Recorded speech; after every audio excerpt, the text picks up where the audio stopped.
Hi there. I have a question for you. What difference can one person make? There's kind of a fundamental question as Americans, isn't it? What difference can one person make? Especially when you enter into politics, a lot of times the focus is on majority rules and so on.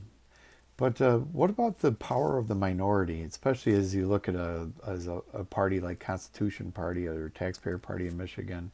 What difference can one person make? Well, imagine elected representative during the tie-breaking votes of Medicaid expansion or Obamacare, if you will, or that road tax. Remember that that got passed after being shut down by the citizens with 80% of the vote, but it was pushed through by the Republicans again on a tight vote. What difference could a one person have made?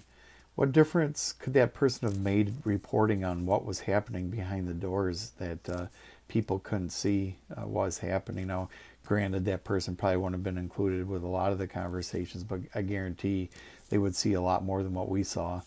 And what difference could that person have made? Now, put on top of that, the type of person. What kind of person would you want that person to be? Uh, think of Exodus 18:21. They had four criteria.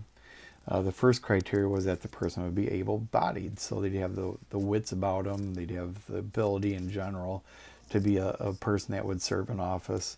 The second thing was that they'd be God-fearing. Now, I've heard a lot of times the person changed when they went to office. Well, I'd have to say, in truth, they were not squared away before they went to office. Believe me, if you're a God-fearing person and you understand the consequences of disobeying God's word and natural law that will, and the consequences that'll come, even though it's not popular at the moment, even though it's not popular amongst your friends and your peers and maybe even your constituents, that person would be God fearing and would stick to what's right. So that's the second thing. The third thing is truth seeking.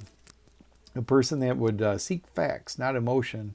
And if you think about the 24/7 news cycle, what do you see? You see lots and lots of emotion versus fact seeking type person. So consider that.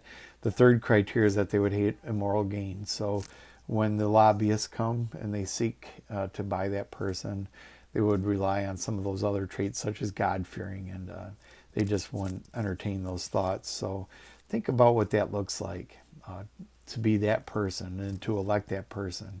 And I challenge you to change the paradigm of you need to be part of the majority. You need to be part of the major parties in order to be effective. I disagree. A very unruly minority that's motivated and principled can make a huge difference. Thanks for watching, and God help us restore America. Thank you.